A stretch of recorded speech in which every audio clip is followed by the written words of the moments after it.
Olá, eu sou Daniela Lopes, sócia da Red Consulting, responsável pela divisão de recrutamento, e a gente vai iniciar hoje o nosso primeiro Red Talk. Olá, sou a Érica Galgano, responsável pela área de desenvolvimento da Red. Trabalhei no RH da Whirlpool e também em empresas de luxo como Dolce & Gabbana e Louis Vuitton.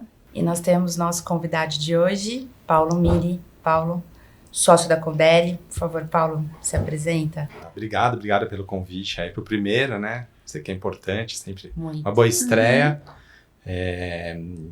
Falar da minha carreira. Bom, começar de mim primeiro, né? Paulo, eu sou casado, tenho filho, agora tenho 18 anos. Fiz engenharia, mas nunca trabalhei com engenharia. Abri uma empresa de software. Eu também. Abri uma empresa de software ainda na faculdade, que eu vendi a minha parte para fazer MBA nos Estados Unidos. Né? Nessa empresa eu percebi que meus dons de engenharia eram bons até um passo 1, mas precisava mais entender finanças, marketing, como a empresa funciona, essa é a parte de produto. Fui para os Estados Unidos, fiz um MBA lá em marketing e finanças, e lá eu entrei na Whirlpool, né? Aqui no Brasil, donas da Brastemp, Consul e KitchenAid, e fiquei nessa empresa por 17 anos, passei por várias cadeiras. Minha última foi presidente do Cone Sul, né? Que tinha o Brasil, Argentina, Chile.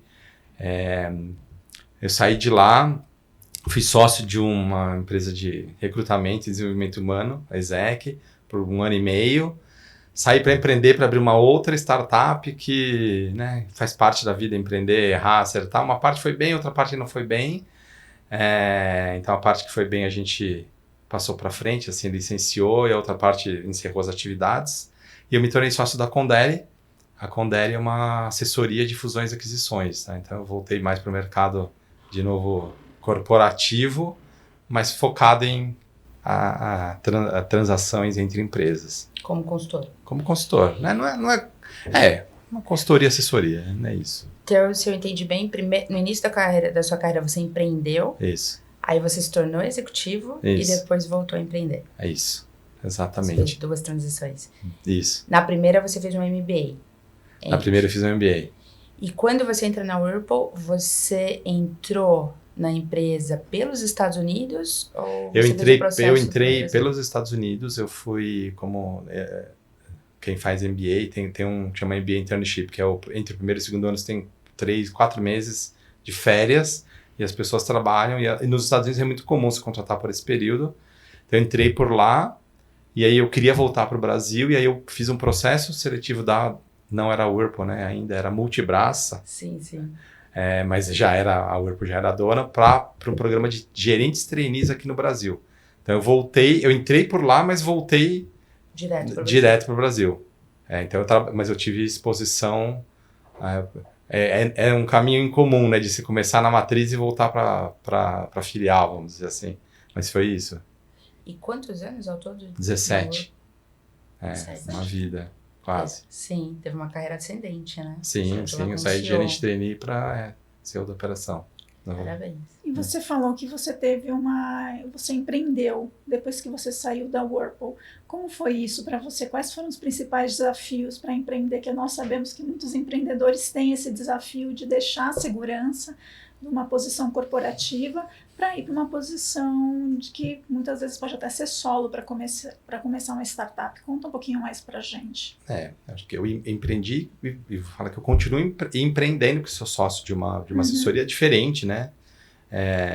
Acho que o primeiro desafio é um planejamento financeiro bom, porque você não tem a garantia do que você tem. Vou falar, garantia nunca existe, né? Mesmo que você trabalhe num lugar e daqui uns dias você pode não estar trabalhando lá. Mas enquanto você está lá, você tem uma garantia do seu salário, ou possivelmente um bônus. Quando você vai empreender, isso não existe na maioria dos casos, só quando a empresa já tem um nível de faturamento razoável. Então, no começo, você precisa ter esse planejamento. Principalmente quem tem família. Para quem talvez seja mais novo e não tenha família, é complexo, mas é menos complexo. Acho que esse é o principal desafio. Acho que o segundo principal desafio, para quem fez a mesma coisa que eu fiz, né, é uma readaptação, né? Porque, basicamente, quando você empreende, você tem que olhar tudo. Não que eu não olhasse, né? Eu tive uma posição de presidente da operação. Pessoas, né? Só que você tem que olhar e fazer, basicamente tudo. Então tem uma diferença de tem que falar com o contador, tem que falar com o advogado, você diretamente, empreendedor. O que normalmente numa empresa grande, você tem pessoas que fazem isso para você, né? Ou com você. Acho que essa quem tem que ter uma mudança do jeito de trabalhar bastante grande. Uhum. Tá. Das duas transições de carreira que você, né, passou, qual você considera mais significativa? A que você se torna executivo, que também tem uma adaptação, ou a que você, de novo, volta a empreender? Eu acredito que a mais significativa é quando você empreende e volta para um mundo executivo. Porque, apesar das dificuldades, quando você empreende, eu vou falar, você não controla quase nada, mas as regras de como você trabalha, você controla. Você tem autonomia. É isso, né? Então, como que a empresa vai operar? Aí quando você quem empreendeu e volta para o mundo corporativo, sabe que tem alguns limites, tem velocidade, tem que respeitar os ritos, né? Que eu vou falar assim, de uma empresa multinacional, aprovações. Sim. Então é como você dosar a paciência, né, e a ansiedade para que as coisas aconteçam num ambiente que você tem, quando você empreende, você tem obstáculos e desafios que é no capital, tal, mas está basicamente no seu controle, eu vou falar, você tem autonomia para decidir. Sim. Num outro lugar, depende do cargo, né? Eu não entrei como presidente da empresa, eu entrei como gerente, então até chegar a presidente. E mesmo como presidente, também não tinha 100% de autonomia para fazer um monte de coisa, porque é uma empresa americana, então você tem que falar com a matriz, tem todos os ritos. Então, essa é uma diferença. Quando você está num lugar que não tem e vai para um lugar que tem, você se assusta um pouco. Tem que ter paciência. Ao contrário, é o que eu falei no começo, é como você tem que fazer tudo aí, né? Então, eu acho que é mais difícil de ser empreendedor, virar executivo do que o contrário. Interessante. A minha visão. E você tomou decisões difíceis ao longo da sua carreira, né? Essas transições são difíceis. Sim. Você teve bastante coragem. Tem algum momento que você olha para trás da tua carreira e fala: eu teria feito de uma forma diferente? Ou não teria feito, tomado alguma decisão? Ou assumido algum empreendimento que você fez? Não, acho que se eu tô aqui hoje é porque Todos eu nós. deveria estar aqui, tudo que eu fiz me fez chegar até aqui. Eu acredito que coisas poderiam ter sido diferentes, talvez não alterassem tanto a história. A minha história é um pouco mais de seguir a intuição. Porque às vezes quando você está muito nesse mundo corporativo, você também é puxado a seguir as regras e deixar sua intuição meio de lado. Então isso é um ponto. E com isso também escolher melhor as pessoas para fazer negócios. Porque a intuição diz alguma coisa, às vezes você fala, mas... Então é isso, tá? E vale para os dois, tá? No mundo executivo e no mundo empreender. Então quando você tem uma intuição, investiga mais. Eu deveria... Agora eu faço mais isso, investigar um pouco mais essa intuição para ver o que ela significa e aí tomar uma decisão um pouquinho mais embasada. E você trabalhou como diretor de RH, né, Paulo? Sim. Conta um pouco como foi essa... Porque você era do meio de logística e, de repente, passou por vendas, marketing e RH. Como é que foi para você trabalhar nessa área e os desafios e os aprendizados? Eu vou misturar um pouco com a pergunta de carreira, tá? Como eu fiz engenharia, sempre quis aprender coisas novas para um dia, quando eu decidi voltar para o mundo corporativo, eu falei, eu quero tá numa posição, não vou falar ser presidente, mas numa posição de liderança sênior de uma empresa. Falei, o que eu preciso para chegar lá? E eu, em algum momento, eu fui percebendo ao longo da carreira que entender como uma área de recursos humanos boa funciona é importante para um gestor ou um CEO ou um vice-presidente sênior de uma organização. Surgiu a oportunidade numa expatriação frustrada. Eu quase fui para a China como vice-presidente de compras. Vários motivos não aconteceu. E aí surgiu essa oportunidade, né? O Whirlpool eu acho que ainda faz, e fazia muito o job rotation, né? De mudar as pessoas de cadeira justamente para os executivos estarem bem preparados. E apareceu essa oportunidade e eu falei, eu queria ir para o RH. Muita gente achou estranho, mas aí por que eu quis ir? Primeiro, para entender como criar um pipeline de talentos robusto. Uma empresa grande precisa ter... É como time, né? Sai um, tem que entrar o outro, ou um é promovido, tem que preparar. E o RH tem que ter um papel ativo nisso, com os gestores. É uma empresa que tem fábricas muito grandes, tem uma relação sindical muito forte. Então também já melhorou muito no Brasil, mas na época não era tão simples assim, tá? Então como você lida com sindicato forte, né, com fábricas com 7.000 ou 5.000 pessoas, então como você entender como gerenciar um ambiente desse tamanho também é importante para quem é o gestor principal de qualquer empresa, para ele saber que decisões suportar o time de RH. Então eu passei meio como... Eu não ficaria lá, mas era uma oportunidade para eu aprender essas coisas. Então foi bastante desafiador, assim, e legal. E eu gostei bastante. Por isso que depois que eu saí, até fui convidado para ser sócio de uma empresa de recrutamento e desenvolvimento organizacional por ter tido essa exposição e essa passagem. Essa experiência em RH. Esse job rotation até te suporta, né? Te deu subsídio para depois você empreender e assumir as outras áreas. Porque numa empresa pequena, no início, você tem todas as áreas com você. Exatamente. Acho, assim, na minha visão também, quanto mais experiência sobre aquela indústria / empresa um executivo tiver, melhor preparado ele vai estar para uma cadeira mais sênior. Então, me ajudou bastante. Então, hoje, eu também, na minha empresa, eu consigo discutir com clientes, né? A gente trabalha com organizações sobre custo de fábrica, custo de mão de obra, sobre crescimento de mercado, que segmento você vai atuar, porque eu tive muita experiência em muitas áreas. Então, sim, ajuda. Você chegou a ter quantas pessoas sob a sua gestão? Quando eu assumi na Whirlpool, 16.000. Você sente falta desse pessoal todo? Esse time todo? De alguns não. Tô brincando. Não. Sim, é diferente. Assim, sinto pela responsabilidade. Não que eu não tenha responsabilidade hoje, tá? Então, acho que tem uma... hoje é mais... A minha responsabilidade é para fazer o negócio acontecer. Lá era uma responsabilidade, sim, para a empresa operar bem e os negócios acontecerem, mas também com as pessoas, né? Hoje a empresa que eu sou sócio tem 12 pessoas. Claro, é diferente o grau, né? Então você vai falar de plano de saúde para 16.000 pessoas, falando de 50.000 vidas. Você vai sentar numa negociação com o plano, é um patamar diferente. Então a responsabilidade também, muito mais pela... Não estou falando de dinheiro, estou falando pelo número de pessoas, sim.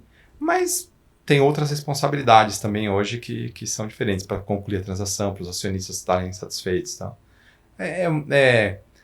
Porque também quanto mais gente você fala, mais experiência você tem, mais você aprende. Então é isso, mas então essa é a coisa boa, né? Depois a gente fala das coisas não tão boas. E próximos passos de carreira, Paulo? Você já pensa em alguma coisa ou por enquanto não? Não. Eu tô... Assim, a Condé é um lugar que eu espero ficar bastante tempo. Até por isso me tornei sócio. Acho que ele tem uma coisa que eu vivi na Whirlpool, que é aprender muito sobre várias áreas da empresa, só que lá eu aprendo muito sobre várias empresas de vários segmentos. Praticamente o processo é o mesmo, mas dá para falar de empresa de biotecnologia, industrial, de logística, hospital, empresa de alimentação. Então você aprende muito sobre vários negócios. Então é um lugar que, para aprendizado, para desenvolvimento, eu não estou falando de remuneração, estou falando é muito legal, assim, de conhecer vários segmentos e interagir com vários empresários, né? Porque a gente trabalha na Condé com empresas que normalmente querem ser vendidas, o dono, os acionistas querem vender, ou suportam empresas maiores querem comprar empresas que tem acionistas. Então, você conhecer histórias de empreendedores no Brasil, né? A gente fala muito das empresas grandes e tal, mas tem que ser muito herói aqui, muito. Esse país é muito complexo. Então, você conhecer a história dessas pessoas, o que eles fizeram para chegar em empresas que têm faturamentos centenas de milhões ou até bilhão, só pô, o cara saiu do nada, chegou lá. Então, é também admirável você conhecer pessoas que, não que você não conheça no mundo de corporações multinacionais, mas aqui você conhece muito mais. Então, é bem interessante, é bem educativo. Lá na Condere, vocês atendem empresas de médio para grande porte? Já são empresas que estão na estrada aí pelo menos há uns 5, 10 anos. Isso, estamos gravando em 2025. Faturamentos de 100 milhões a 1 bilhão. Claro, dependendo do caso, pode ser mais, mas mais. Aí tem os grandes bancos que entram, né, nesse mercado. Então, as grandes casas aí que tem casas de fusões e aquisições, abaixo... Não que a gente não faça abaixo de 100 milhões, né, de faturamento. A gente analisa caso a caso, mas o normal é isso, é onde tem também maior demanda por compradores, é esse espaço, tá?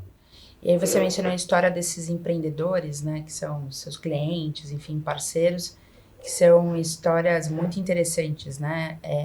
Você considera que hoje empreender é mais fácil ou mais difícil do que antigamente, assim, as políticas econômicas, tributárias, acho que facilitou, teve muitas startups.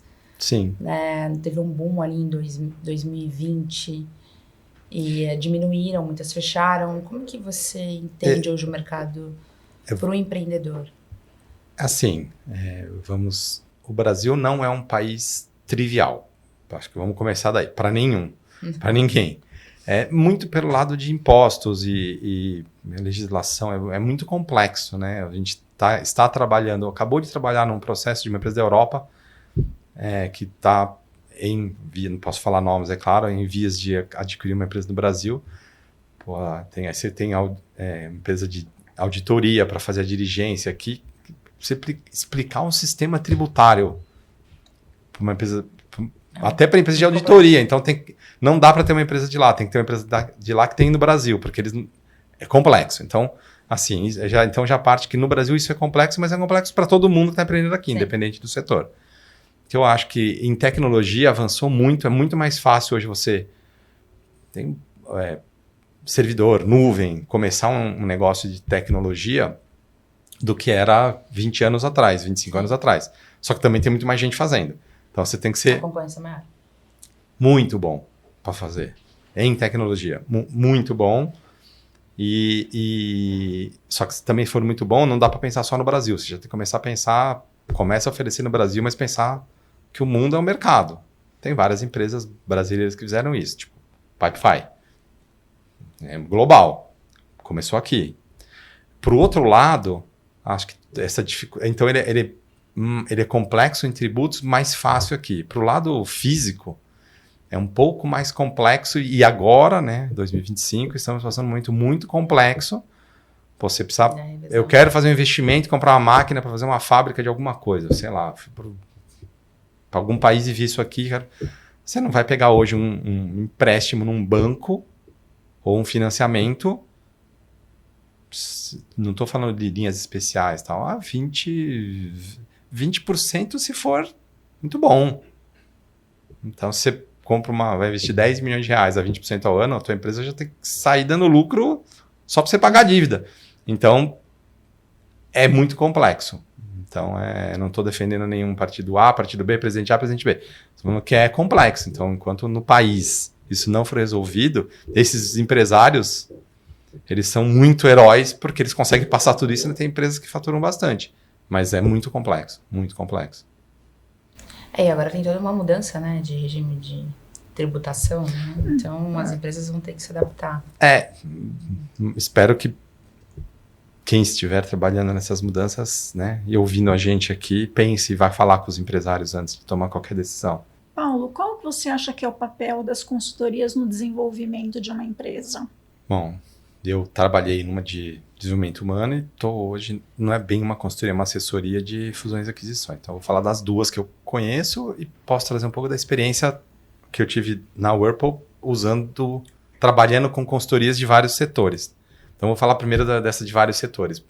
Eu acredito que quando você não tem o conhecimento interno, na Whirlpool, por exemplo, a gente estava fazendo uma migração de uma empresa que manufatura e vende canais tradicionais para querer vender no e-commerce. Estou falando há 12, 13 anos atrás. Estou falando agora que todo mundo já vende.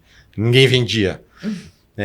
Quem que é bom? Quem que pode ajudar a gente? Que tipo de capacidades a gente precisa desenvolver? Quais são os sistemas que a gente tem que investir e tal? Então, você não vai primeiro montar uma equipe para perguntar tudo isso. Você primeiro pergunta tudo isso para alguém que fez, ou que conhece, e depois você monta uma equipe para suportar aquilo. Então, você ganha tempo e corta um caminho. Tem um investimento, é claro, mas você já parte de uma base pré-desenhada. Então, para quando você vai começar coisas novas, eu acho bastante importante. Uhum. Quando vai falar de pessoas, tem empresas muito bem estruturadas, né? Eu falo muito da Whirlpool, né? Eu também trabalhei na Kodak antes, então, como estagiário, eu abri minha empresa, que também era muito estruturada na época, que tem RHs já muito fortes, que já tem áreas de desenvolvimento humano. Talvez você precise menos de área de consultoria de desenvolvimento humano e mais de recrutamento, quando precisar alguma necessidade especial. Agora, empresas que foram vendidas ou compradas, né? Ou empresas que estão crescendo muito e não tem tudo isso, como que você cria um programa de talentos? Como que você cria um programa de mentoria, de coaching, de desenvolvimento de habilidades, se você também nunca fez? Então, é sempre o começo. Tá? Ou quando você precisa falar, não está funcionando, eu preciso fazer diferente. Para as duas coisas, né? Então, eu sempre vejo valor momentâneo. Não vejo valor de ter uma consultoria que fique lá para sempre. Eu acho que isso... Porque aí você não cria capacidade interna. Porque o papel seria aprender com a consultoria e depois conseguir fazer internamente. Isso. Você diz que ou você está comprando uma expertise que você não tem dentro de casa e às vezes você está ganhando tempo ou não vale a pena investir naquele momento. Você também não acha que às vezes vale você ouvir da consultoria como se ela fosse uma voz? Sim. Algo que você não consegue... Você sabe... Muita gente fala isso, né? Olha, eu sei que está errado, ou gostaria de implementar algo, mas... Aquela famosa frase... como é que é? Santo de casa não faz milagre. Então, eu preciso trazer um consultor para me ajudar. Eu acho que isso vale muito mais para as empresas maiores, onde tem um ambiente... Muitos stakeholders, talvez. Político, sim. Muito stakeholder e tal. Quando tem um empreendedor, ele sabe que está errado, ele vai lá e fala, resolve. Bem assim. Sim. Mas sim, eu acho que tem esse lado para justamente... Ou quando às vezes é uma empresa muito grande e a diretoria não consegue entender exatamente o que está acontecendo. Não parece, todo mundo tem que entender. Não necessariamente. Às vezes é um relacionamento entre uma área e outra, às vezes é alguma informação. Então, às vezes mas aí talvez não seja uma consultoria muito grande, é uma coisa mais pontual. Concordo. Voltando para a Condéria ela não é uma consultoria, ela é uma assessoria. Na verdade, ela quase é uma consultoria, mas ela tem começo, meio e fim, né? Porque eu quero vender, vou pegar um caso de venda, um empresário quer vender a empresa dele. Normalmente ele tem uma empresa. Em tecnologia tem vários que são 5, 6, tá? Mas a maioria não... Como ele nunca vendeu uma empresa. E é uma vez só que ele também vai fazer na vida. Então tem aspectos legais, jurídicos, societários, que alguém que já fez muito, né? A Condéria já fez 160 transações.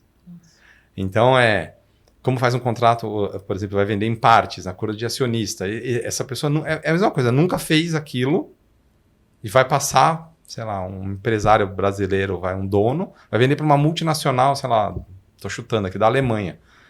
Como que é? Quais são, né, escritório de advocacia, que tem que ter no contrato, como que conduzir, que eles vão ver. Ele nunca fez, ele está lá vendendo, sei lá, a fábrica dessa caneta, um exemplo. Ele sabe fazer caneta, vender, sabe que seus clientes comprar matéria-prima, mas ele não sabe... Não é que ele não sabe, não é isso, cada um sabe uma coisa. Então, traz alguém que te ajuda, na verdade, a não perder valor. E normalmente essa é uma transação que é uma vez só e acabou. E a vida da pessoa, né? Ou da família. Então, é mais crítico E a gente fala, não é porque eu tô lá, mas fala, contrata, vai vender a empresa, contrata alguém. Não precisa ser a gente.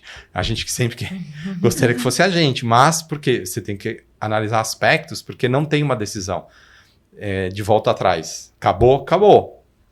Não é numa multinacional, entra naquele mercado, volta atrás, aí volta daqui 2 anos, volta de novo. Você vende a empresa, vende a empresa. Não tem como. Acabou. Então é isso. Então a gente, esse talvez seja até mais crítico, tá? Ou vai trazer um sócio, né? Como que vai... Aí, a pessoa sempre trabalhou sozinha, agora ela vai partir de um sócio. Uma empresa sócia. Criar conselho, a gente não faz, mas como, quais são os assuntos, os tópicos que o conselho vai decidir, quem decide o quê? A pessoa não está acostumada, ela fez isso a vida inteira sozinha. Ou tem 2 irmãos, sei lá, um primo, 2 amigos, 3. Aí vem board, conselho, advogado, para isso, tá? Então isso é porque, de novo, na maior parte das vezes é uma vez só na vida. Não dá para errar. E não dá para deixar o dinheiro em cima da mesa, né? Então, proporcionalmente é mais importante, tá? Não é porque eu tô lá, mas vendo de fora agora é mais importante. E para você, de todos os negócios que vocês conduzem e assessoram, hoje, qual é o tipo de negócio que mais tem se apresentado para vocês? É realmente uma fusão? É uma venda?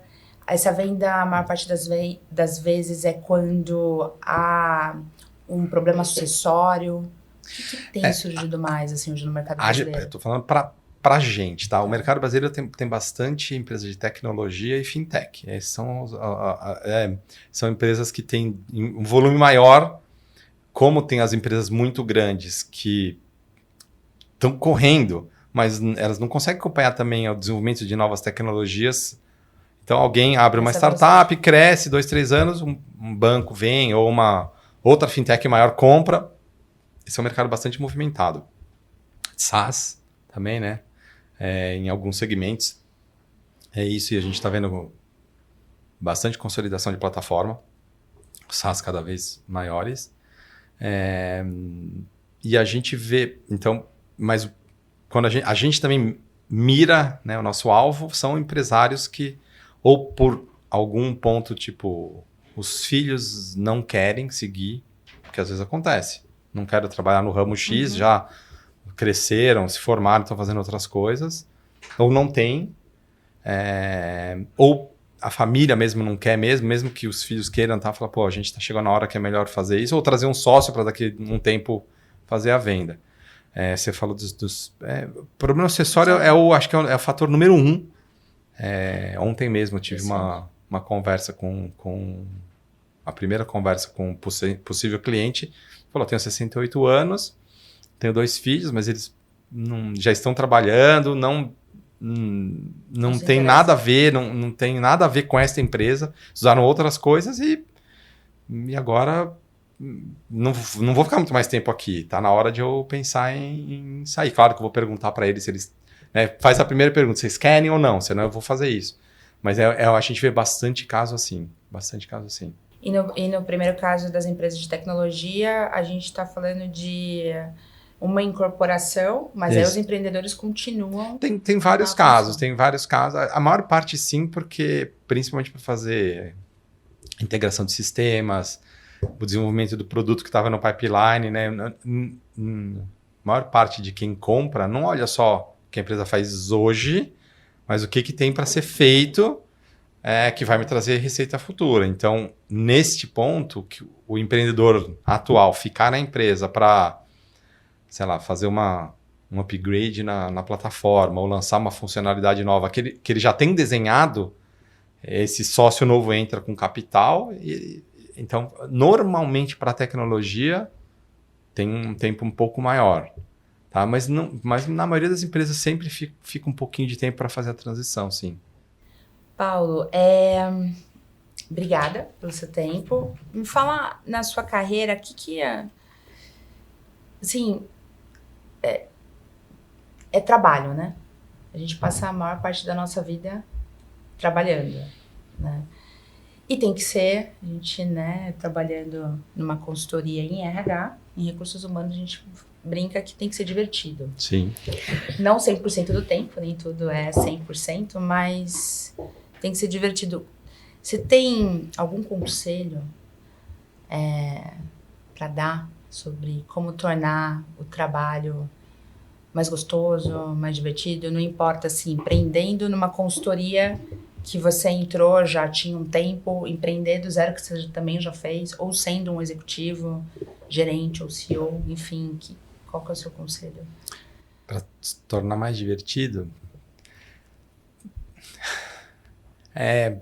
assim, não vou falar que é complexo, mas assim, acho que depende muito do ambiente que você tá também, tá? É claro que você tem que ter o seu, assim, um indivíduo, independente do tamanho do cargo, tá, tem que ter os seus objetivos, tá?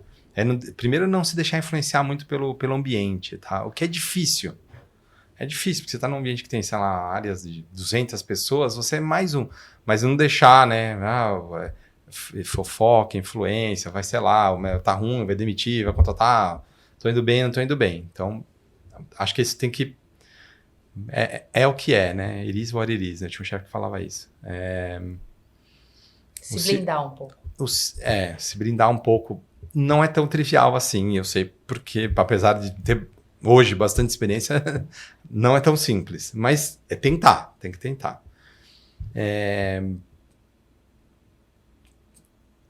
E principalmente, em qualquer ambiente, tem pessoas que trabalham só pelo objetivo e pessoas que equilibram o objetivo com o ambiente. É claro que se a empresa não está entregando o objetivo, a meta, você tem que puxar um pouco mais. Mas tem que achar um equilíbrio para as pessoas ficarem sãs, o que é cada dia é mais difícil, tá? Então ver que ambiente você tá também, tá? Se você estiver no primeiro, tá no primeiro, né? Só o objetivo aqui, é assim, é isso. Você tem que repensar se é o lugar certo para você estar também, se você não consegue trabalhar com esse ponto. Então, é um ponto de reflexão bastante... Mas, no final das contas, é sempre uma decisão individual ser feliz, estar alegre, do que coletiva. Sempre. Sempre. O problema é que vai ter muita gente ouvindo que tem muito menos do que a minha idade. Depois que você olha para trás e fala, nossa, podia ter me divertido muito mais, que a decisão era sempre minha, né?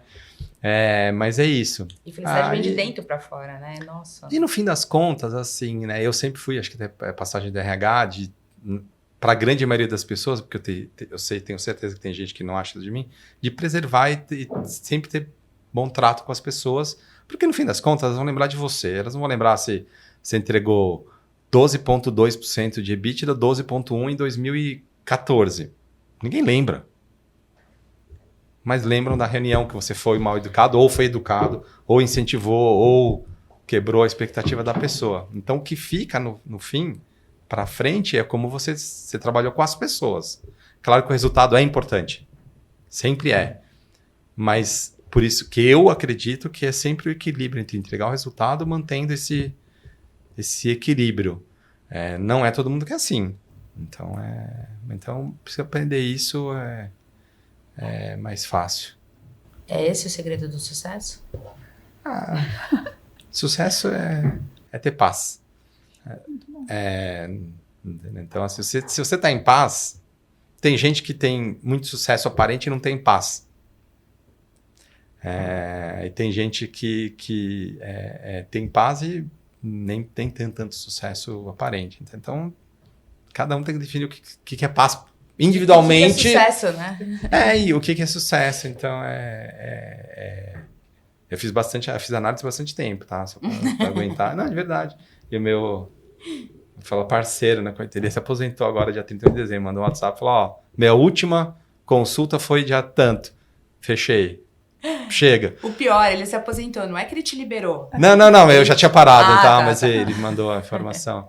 Ele falava assim: o segredo para a felicidade do ser humano é cada um definir o que é felicidade para ele e buscar isso. Com certeza. E não olhar a felicidade do outro, né? Então, isso é o que de novo, no mundo às vezes muito grande, empresa muito grande, é muito comparativo. Sim. Entendeu? E as mídias sociais hoje não ajudam, né? É horrível. Então, todo mundo fica se comparando. Agora, se você comparava só com os 10 gatos pingados que trabalhavam com você, agora você trabalha com 10 milhões de pessoas, entendeu? Então, assim, o que é para você importante E é isso. Se tiver o que é importante para você, você é feliz. Ponto. Mas, né, os mais novos aqui, confiem em quem já tem um pouco mais de cabelo branco, tentem aplicar isso antes, tá? Talvez eu fosse mais feliz se eu tivesse aplicado isso antes. Mas hoje eu sou feliz. Então, tá tudo certo. Tenho paz. Bom, pessoal, a gente gostaria de agradecer o Paulo Miri por esse primeiro podcast da Red Talk. Daniela conduziu muito bem a reunião aqui. E gostaríamos de também pedir para que vocês nos sigam no YouTube, no Instagram e no LinkedIn. Muito obrigada. Também gostaria de agradeço o Paulo.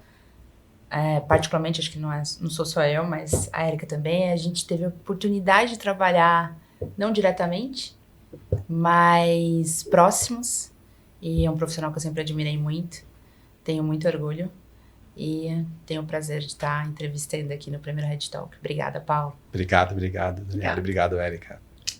E agora em 2025 a Red traz uma novidade, que é o Red Talks, em que a gente convida grandes personalidades, executivos, empreendedores, CEOs, que serão convidados para serem entrevistados por nós e vão compartilhar conosco suas experiências, suas histórias. Então vai ser bem legal. Acompanhe a gente nas redes sociais.